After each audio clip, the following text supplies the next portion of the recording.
அனைவருக்கும் வணக்கம். ஸ்ரீ வியாச ஜோதிடம் தங்கள் அனைவரையும் அன்புடன் வரவேற்கிறது. நண்பர்களே, இந்த காணொளியில் நாம் ஒரு ஜாதகத்திற்கான பலனை பார்க்க இருக்கிறோம். இந்த ஜாதகர் 3/7/99 பிறந்திருக்கிறார். மிதுன லக்னம், கும்ப ராசி, அவிட்டம் நட்சத்திரம் 4ஆம் பாதம், நவாம்ச லக்னம் மீனம், லவாம்ச ராசி விருச்சிகம். நண்பர்களே, இந்த ஜாதகரின் லக்னம் திருவாதிரை நட்சத்திரம் 4ஆம் பாதத்தில் அமர்ந்துள்ளது. லக்னத்தில் சூரியன் இருக்கிறார். 2ஆம் பாவத்தில் புதன், ராகு, 3ஆம் பாவத்தில் சுக்கிரன், 5ஆம் பாவத்தில் துலாத்தில் செவ்வாய், 8ஆம் பாவத்தில் மகரத்தில் கேது, 9ஆம் பாவத்தில் சந்திரன், 11ஆம் பாவத்தில் குரு மற்றும் சனி பகவான் இருக்கின்றனர். இது ராசி கட்டம் பொறுத்தவரை. பாவ கட்டத்தில் லக்னத்தில் சூரியன், 2ஆம் பாவத்தில் புதன், ராகு, சுக்கிரன், 5ஆம் பாவத்தில் செவ்வாய், 8ஆம் பாவத்தில் கேது, 9ஆம் பாவத்தில் சந்திரன், 11ஆம் பாவத்தில் குரு மற்றும் சனி பகவான் இருக்கின்றனர். இந்த ஜாதகர் மிதுன லக்னத்தில் பிறந்திருக்கிறார். 4.5 முதல் 5 அடி உயரமாக இருப்பார். ஜாதகரின் லக்னம் திருவாதிரை நட்சத்திரத்தில் அமர்ந்துள்ளது. ஜாதகரின் முகம் கொஞ்சம் நீல முகமாக இருக்கும். பூசண முகமாகவும் இருக்கும். உடலும் பூசண வாதிரி இருக்கும். மாநிறத்தை விட கொஞ்சம் அதிக நிறம் கொண்டவராக இருப்பார். அதாவது சிவப்பும் இல்லாமல் முழு மாநிறம் இல்லாமல் அதைவிட கொஞ்சம் நிறம் கொண்டவராக ஜாதகர் இருப்பார். ஜாதகரின் லக்னத்தில் சூரிய பகவான் இருப்பதால் ஜாதகர் தன்னை கௌரவிக்க வேண்டும், பிறர் கௌரவமாக நடத்த வேண்டும் என்று இருப்பார். அவரும் அப்படியே நடந்து கொள்வார். ஜாதகர் தன்னை சுற்றியே எல்லாம் இருக்க வேண்டும் என்றும், தன்னை மதிக்க 4 பேர் மதிக்க வேண்டும் என்றும் நினைப்பார். அதை எதிர்பார்ப்பார். கௌரவத்தை மிகவும் எதிர்பார்ப்பவராக ஜாதகர் இருப்பார். ஜாதகருக்கு நிர்வாகத்திறன் இருக்கும். ஜாதகர் பரந்த மனப்பான்மை கொண்டவராக இருப்பார். பிறருக்கு உதவ வேண்டும் என்ற எண்ணம் கொண்டவராக ஜாதகர் இருப்பார். ஜாதகரின் லக்னம் திருவாதிரை 4ஆம் பாதத்தில் மீன லக்னத்தில் அமர்ந்துள்ளதால் ஜாதகருக்கு பிறருக்கு உதவி செய்ய வேண்டும் என்ற எண்ணமும் இருக்கும். அதே சமயம் தனக்கு பிறர் யாரும் தனக்கு கெடுதல் நினைக்க கூடாது என்றும் நினைப்பவராக இருப்பார். கெடுதல் நினைத்தால் அவருக்கு இவர் கெடுதல் செய்பவராக இருப்பார். ஆனால் பரந்த மனப்பான்மையும் உதவும் குணமும் கொண்டவராக ஜாதகர் இருப்பார். லக்னாதிபதி புத பகவான் 2ஆம் பாவத்தில் வாக்கு ஸ்தானத்தில் இருக்கிறார். ஆகையால் ஜாதகரின் பேச்சு அறிவுபூர்வமாக இருக்கும். உடன் ராகு மற்றும் சுக்கிர பகவான் இருப்பதால் ஜாதகர் இனிமையாக பேசும் தன்மை கொண்டவராகவும் வேகமாக பேசும் தன்மை கொண்டவராகவும் இருப்பார். ஆனால் அதே சமயம் சில நேரம் திக்கி பேசுபவராகவும் இருப்பார். 2 தன்மையும் ஜாதகருக்கு இருக்கும். 3ஆம் பாவதி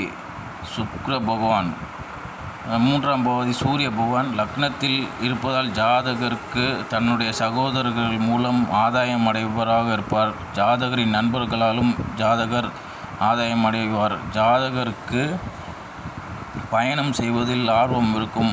அந்த பயணம் வெறும் இன்பச் சுற்றுலா என்ற ரீதியில் இல்லாமல் ஒரு பயணம் செய்தால் இவர் ஏதேனும் அங்கு சென்று கற்றுக்கொள்ள வேண்டும் என்ற எண்ணம் கொண்டவராக இருப்பார். பயணத்தின் மூலம் கற்றுக்கொள்வார்.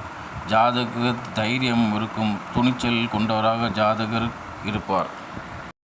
2ஆம் பாவத்தில் புதன், ராகு பகவான் மற்றும் சுக்கிர பகவான் இருக்கின்றனர். ஆகையால் ஜாதகரின் பற்கள் ஒன்று சிறிதாகவும் ஒன்று பெரிதாகவும் முன்னும் பின்னும் இருக்கும் ஜாதகருக்கு பற்கள். ஆனால் செவ்வாய் பகவான் தன்னுடைய சுயச்சாரத்தில் இருக்கிறார். ஆகையால் பற்கள் உறுதியாக இருக்கும். ஜாதகரின் ஈறுகள் கருத்த நிறம் கொண்டதாக இருக்கும். 3ஆம் பாவாதிபதி சூரிய பகவான் லக்னத்தில் திருவாதிரை நட்சத்திரத்தில் 4ஆம் பாவத்தில் உபய ராசியில் இருப்பதால் ஜாதகர் ராகு சாரத்தில் சூரிய பகவான் இருப்பதால் ஜாதகருக்கு நீண்ட பயணம் செய்வதில் அலாதி பிரியம் இருக்கும். ஆனால் எவ்வளவு தூரம் சென்றாலும் இரவே வீடு திரும்ப வேண்டும் என்ற எண்ணம் கொண்டவராகவும் வீடு திரும்பி விடுவார். ஏனெனில் உபயராசி சென்று திரும்புதல் என்ற ஸ்தானத்தில் இருப்பதால் இவர் அன்றே வீடு திரும்பி விடுவார். ஆனால் ஒவ்வொரு பயணத்தின் மூலம் இவருக்கு ஏதேனும் பாடம் கற்றுக்கொள்வார். பந்தயங்களிலும் அதாவது பைக் ரேஸ் போன்றவற்றிலும் இவருக்கு ஈடுபாடு இருக்கும்.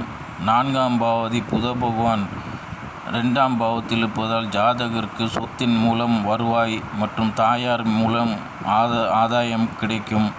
ஆனால் சந்திர பகவான் 2ஆம் பாவத்திற்கு, அதாவது புத பகவானுக்கு 4ஆம் பாவாதிபதிக்கு இடம் கொடுத்த சந்திர பகவான் அதற்கு 8ஆம் இடத்தில் இருப்பதால் ஜாதகருக்கு தாயின் மூலம் ஆதாயம் இருந்தாலும் ஜாதகருக்கும் தாயாருக்கும் சில நெருடல்கள் இருந்து கொண்டே இருக்கும்.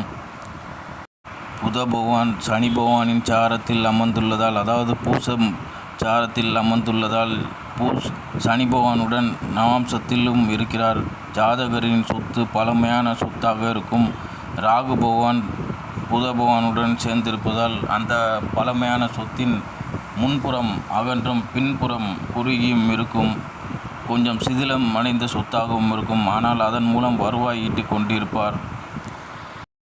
5ஆம் பாவாதிபதி சுக்கிர பகவான் 2ஆம் பாவத்தில் புத பகவானுடனும் ராகு பகவானுடன் சேர்ந்து இருக்கிறார். ஆகையால் ஜாதகருக்கு கலைத்துறையின் மூலம், அதாவது டப்பிங் ஆர்டிஸ்ட், வாக்கு போன்ற இடத்தில் சுக்கிர பகவான் புத பகவானுடனும் ராகு பகவானுடன் சேர்ந்திருப்பதால் டப்பிங் ஆர்டிஸ்டாக இருக்கலாம் சினிமா துறையில், அல்லது மறைபொருள் சாஸ்திரமான ஜோதிடம் மற்றும் மாந்திரீகம் செய்பவராகவும் ஜாதகர் இருக்கலாம். ஏனெனில் ராகு பகவான் மாந்திரீகம் போன்றவற்றில் ஈடுபாடு இருக்கும். அமானிய சக்திகளின் மீது ஈடுபாடு வர வைக்கும். ஆகையால் அவருடன் புத பகவான் லக்னாதிபதி ஆகி இருக்கிறார். ஆகையால் இவருக்கு மாந்திரிகம் மூலமும் வருவாய் ஈட்டுபவராகவோ அல்லது டப்பிங் ஆர்டிஸ்ட், ஏனெனில் கலைத்துறை.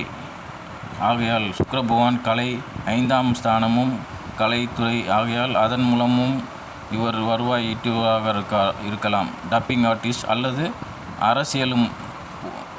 சுக்கிர பகவான் 5ஆம் இடம் அரசியல். ஆகையால் அரசியல் பேச்சாளராகவும் ஜாதகர் இருக்கலாம். 6ஆம் அதிபதியான செவ்வாய் பகவான் 5ஆம் பாவத்தில் இருக்கிறார். அவரை 10ஆம் அதிபதியான குரு பகவானும் 8, 9 கூறிய சனி பகவானும் பார்ப்பதால் ஜாதகர் உத்தியோகம் பார்த்து கொண்டே, அதாவது வேலை செய்து கொண்டே சொந்த தொழிலும் செய்பவராக இருப்பார். ஜாதகர் அரசு வேலையிலும் இருக்க வாய்ப்புண்டு. ஏனெனில் செவ்வாய் அரசு ஊழியம் சம்பந்தப்பட்ட கிரகம். மேலும் லக்னத்திலே சூரிய பகவானும் இருக்கிறார். ஆகையால் அரசு ஊழியம் செய்து கொண்டே சொந்த தொழிலும் செய்பவராக ஜாதகர் இருக்கலாம். சொந்த தொழில் விவசாயமாக இருக்கும். அதாவது அவருடைய குடும்பத்தினர் பரம்பரையாக செய்து கொண்டிருக்கும் தொழிலாக இருக்கும். அல்லது சிலம்பம் கற்றுக் கொடுக்கும் ஆசிரியர் தொழிலாகவும் ஜாதகர் இருக்கலாம். அதாவது அதை சொந்த தொழிலாகவும் அரசு வேலை அல்லது வேறு உத்தியோகத்தை பார்த்து கொண்டே சொந்த தொழில் செய்பவராக ஜாதகர் இருப்பார். 7ஆம் பாவாதிபதி குரு பகவான் 8ஆம் பாவாதிபதியும் 9ஆம் பாவாதிபதியான சனி பகவானுடன் சேர்ந்து 11ஆம் பாவத்தில் இருக்கிறார். 11ஆம் பாவாதிபதி செவ்வாய் பகவான் அவரே 6ஆம் பாவாதிபதியாகி 5ஆம் இடத்திலிருந்து பார்வை பரிமாற்றம் செய்து கொள்கின்றனர். மேலும் சுக்கிர பகவான் காதல் ஸ்தானத்திற்கு உரியவரான சுக்கிர பகவான் 2ஆம் பாவத்தில் புதனுடன் இணைந்து, காதல் கிரகம் புதனுடன் இணைந்து இருக்கிறார். சுக்கிர பகவான் கேதுவின் சாரம் பெற்று இருக்கிறார். கேது பகவான் லக்னத்திற்கு 8ஆம் பாவத்தில் இருக்கிறார். ஆகையால் ஜாதகருக்கு முதல் திருமணம், காதல் திருமணம், வேற்று மதத்தை சேர்ந்த பெண்ணை திருமணம் செய்து கொள்ள வாய்ப்புண்டு. ராகு பகவான் இருக்கிறார் 2ஆம் பாவத்தில். காதல் கிரகமான புதன் பகவானுடன் காதலை வரவழைக்கும் சுக்கிர பகவான் 5ஆம் பாவாதிபதியாகி சுக்கிர பகவானுடன் ராகு பகவான் இருக்கிறார். ஆகையால் வேற்று மத பெண்ணை காதல் திருமணம் செய்து கொண்டு அதன் பிறகு வழக்கு ஏற்பட வாய்ப்புண்டு. விவாகரத்து பெற்று பின்னர் 2ஆம் திருமணம் செய்து கொள்ள வாய்ப்பு இருக்கிறது. ஏனெனில் 11ஆம் பாவத்தில் 7ஆம் பாவாதிபதி 8ஆம் பாவாதிபதியுடன் சேர்ந்து இருக்கின்றனர். அவர் 9ஆம் பாவாதி சனி பகவானும் 9ஆம் பாவாதிபதி ஆகிறார். மேலும் 11ஆம் பாவாதிபதி செவ்வாய் பகவானின் பார்வை பெறுகின்றனர். 6ஆம் பாவாதிபதியாகி செவ்வாயும் பார்ப்பதால் முதல் திருமணம், காதல் திருமணம் ஏற்பட்டு வேற்று மத பெண்ணை திருமணம் செய்து கொண்டு பின்னர் வழக்கு விவாகரத்து பெற்று மறுமணம் வேறு திருமணம் செய்து கொள்ள அதிக வாய்ப்பு உண்டு. 8ஆம் பாவாதிபதி சனி பகவான் 11ஆம் பாவத்தில் நீச பங்கம் பெறுகிறார். 8ஆம் பாவத்தில் கேது பகவான் இருக்கிறார். ஆகையால் லக்னத்துக்கு 8ஆம் பாவத்தில் கேது இருக்கிறார். ஆகையால் ஜாதகருக்கு ஆயுள் பற்றிய சிந்தனைகள், கவலைகள் இருக்கும். ஆனால் அதே சமயம் ஆயுள் குறித்த ஆசைகளும் இருக்கும். ஜாதகருக்கு 8ஆம் பாவாதிபதி சனி பகவான் 11ஆம் பாவத்தில் நீசபங்கம் பெறுகிறார். குரு பகவானுடன் சேர்ந்து நீசபங்கமும், செவ்வாய் பகவானின் பார்வை பெற்று நீசபங்கமும் பெறுகிறார். ஆகையால் இவருக்கு உயில் சொத்து கிடைக்க வாய்ப்புண்டு. சனி பகவான் திசையில் உயில் சொத்து கிடைக்க வாய்ப்புண்டு. அல்லது வழக்கு சொத்து, 6ஆம் இடம் வழக்கு, 8ஆம் இடமும் வழக்கு. ஆகையால் வழக்கு மூலம் ஏதேனும் சொத்து, முன்னோர்கள் சொத்து கிடைக்க வாய்ப்புண்டு. 7ஆம் பாவாதிபதியே 10ஆம் பாவாதிபதி ஆகிறார். ஆகையால் ஜாதகரின் மேலும் அவர் 11ஆம் பாவத்தில் இருக்கிறார். செவ்வாயின் வீட்டில் இருப்பதால் ஜாதகரின் மனைவியும் அரசு வேலை சம்பந்தப்பட்ட வேலை செய்பவராக இருக்க வாய்ப்புண்டு. 9ஆம் பாவாதிபதியும் சனி பகவானே ஆகிறார். அவர் 11ஆம் பாவத்தில் இருக்கிறார். ஜாதகருக்கு தந்தையாரின் மூலமும் ஆதாயம் உண்டு. மேலும் சந்திர பகவான் 9ஆம் பாவத்தில் இருப்பதால் தாயை விட தாயுடன் பிணக்கு கருத்து வேறுபாடுகள் ஜாதகருக்கு இருக்கலாம் என்று கூறியிருந்தேன். இப்பொழுது தந்தையே தாயார் ஸ்தானத்தில் இருப்பார். அதாவது அதிக பாசத்துடன் ஜாதகர் மேல் அதிக பாசம் வைத்திருப்பார். ஜாதகரும் தந்தையின் மேல் அதிக பாசம் கொண்டவராக இருப்பார். 10ஆம் பாவாதிபதி குரு பகவான் 9ஆம் பாவாதிபதியாகிய சனி பகவானுடன் சேர்ந்து 11ஆம் பாவத்தில் இருப்பதால் தர்ம கர்மாதிபதி யோகம் ஏற்படுகிறது. மேலும் 11ஆம் இடத்தில் தர்ம கர்மாதிபதி யோகம் ஏற்படுவதால் இவருக்கு பெருந்தன வருவாய் ஏற்பட வாய்ப்பு இருக்கிறது. ஆனால் அதற்கு தடையாக குரு பகவான் கேதுவின் சாரம் பெற்றிருக்கிறார். கேது பகவான் லக்னத்துக்கு 8ஆம் பாவத்தில் இருக்கிறார். ஆகையால் தடையும் உண்டு. சனி பகவான் பரணி நட்சத்திரத்தில் இருக்கிறார். பரணி 3ஆம் பாதத்தில் இருக்கிறார். சுக்கிரன் 5 மற்றும் 12க்குரியவன். சனி பகவான் திசையில் ஜாதகருக்கு அதிர்ஷ்ட வாய்ப்புகள் மூலம் பெருந்தன வருவாய் ஏற்பட வாய்ப்பு உண்டு. மேலும் ஜாதகர் வெளிநாட்டிற்கு சென்று, அதாவது 12ஆம் அதிபதி சாரத்தின் இருப்பதால் ஜாதகர் வெளிநாட்டில் சென்று குடியேறவும் வாய்ப்பு உண்டு. ஆனால் இப்பொழுது குரு பகவான் திசை நடக்கிறது. குரு பகவான் திசையில் புதன் புக்தியில் சூரிய அந்தரம் நடக்கிறது. குரு பகவான் ஜாதகத்திற்கு மிதுன லக்னத்திற்கு பாதகாதிபதி, மாரகாதிபதி ஆகிறார். 7 மற்றும் 11ஆம் பாவம் ஜாதகருக்கு மாரகாதிபதி மற்றும் பாதகாதிபதி பாவம். ஆகையால் இந்த குரு தசையில் ஜாதகர் எச்சரிக்கையுடன் இருக்க வேண்டும். மேலும் சனி பகவானும் சேர்ந்து இருக்கிறார். ஆயுள் ஸ்தானாதிபதி ஆகி இருக்கிறார். ஆனால் 9ஆம் அதிபதியே சனி பகவானும் ஆவதால் ஜாதகருக்கு ஆயுள் பங்கம் ஏற்பட வாய்ப்பில்லை. எனினும் ஜாதகருக்கு உடல்நல கோளாறுகள் ஏற்பட வாய்ப்பு இருக்கிறது. ஆகையால் ஜாதகர் கவனத்துடன் இருக்க வேண்டும். கேது பகவானும் 8ஆம் பாவத்தில் இருக்கிறார். சனி பகவான் வீட்டிலே இருப்பதால் ஜாதகர் விநாயகரை வணங்கி வருதல் நலம். மேலும் ஆஞ்சநேய பகவானையும் வணங்கி வருதல் நலம். அல்லது மனித முகமற்ற இறை கடவுள்களை வணங்குதல் சிறப்பு. அவருக்கு ஆயுள் தைரியத்தை இந்த தெய்வங்கள் கொடுக்கும். 11ஆம் பாவாதிபதி செவ்வாய் பகவான் 5ஆம் இடத்தில் லக்னத்துக்கு 5ஆம் இடத்தில் இருக்கிறார். ஆனால் 11ஆம் பாவத்திற்கு 7ஆம் இடத்தில் இருக்கிறார். 11ஆம் பாவாதிபதிக்கு 9 மற்றும் 12க்குரிய குரு பகவான் 11ஆம் பாவத்தில் இருக்கிறார்கள். ஆகையால் ஜாதகர் சகோதரர் வெளிநாட்டில் வேலை செய்பவராக இருப்பார். 11ஆம் பாவாதிபதிக்கு 8ஆம் பாவாதிபதி ஆகிறார் செவ்வாய். அவர் 7ஆம் பாவத்தில் இருக்கிறார். 7ஆம் பாவமும் வெளிநாட்டுக்கு 8ஆம் பாவமும் வெளிநாட்டுக்கு சம்பந்தப்பட்ட இடம். ஆகையால் அவர் 7ஆம் பாவத்தில் இருக்கிறார். ஜாதகரின் சகோதரர் வெளிநாட்டில் வேலை செய்பவராக இருப்பார்.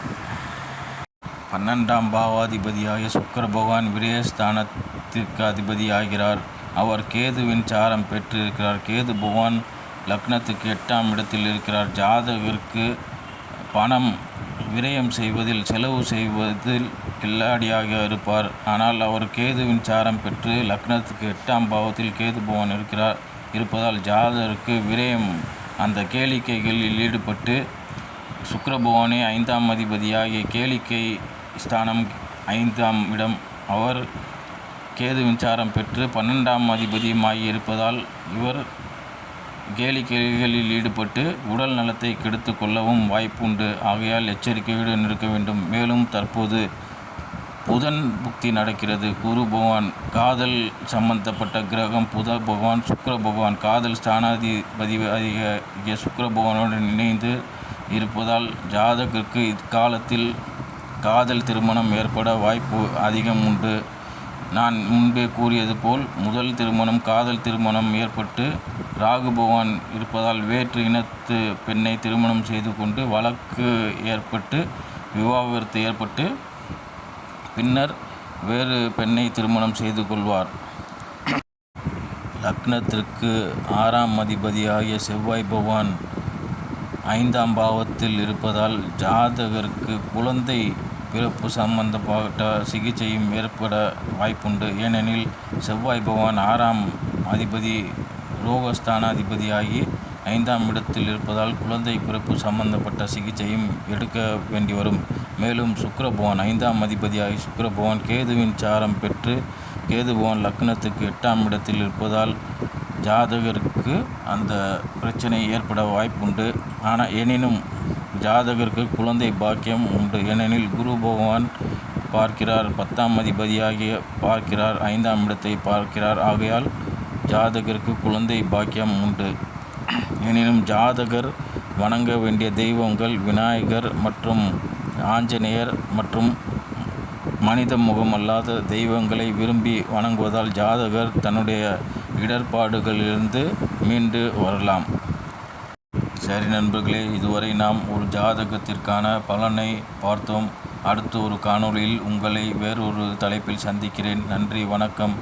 மேலும் உங்களுக்கு உண்மையிலே உங்கள் ஜாதகத்திற்கான பலன், அதாவது இவர் என்ன சொல்கிறார் என்று சோதித்து பார்க்க வேண்டும் என்ற எண்ணத்தில் அல்லாமல் உண்மையிலே ஜாதகத்திற்கான பலனை அறிய விரும்பினால் நான் டிஸ்கிரிப்ஷனில் எனது எண்ணை கொடுக்கிறேன். அதற்கு நீங்கள் வாட்ஸ்அப் மூலம் உங்கள் ஜாதகத்தை அனுப்புவோம். நன்றி, வணக்கம். அதாவது சோதிக்க நினைக்காதீர்கள். ஒருவர் எப்படி சொல்கிறார் பலன் என்று சோதிக்க பார்க்க வேண்டும் என்ற எண்ணத்தில் செய்யாதீர்கள். நான் ஏற்கனவே ஒரு காணொளியில் இதற்கு முன்பே சொல்லியிருக்கிறேன். ஜோதிடர்களை சோதிக்கக்கூடாது என்று சொல்லியிருக்கிறேன். ஆகையால் சோதனை செய்ய வேண்டும் என்ற எண்ணத்தில் செய்யாதீர்கள். உண்மையிலே உங்கள் ஜாதகத்திற்கு பலன் அறிய வேண்டுமென்றால் நான் கொடுக்கும் எண்ணிற்கு உங்கள் டேட் ஆஃப் பர்த் அனுப்புங்கள். நேரம் மற்றும் ஊர் பெயரை குறிப்பிட்டு அனுப்புங்கள். நன்றி, வணக்கம்.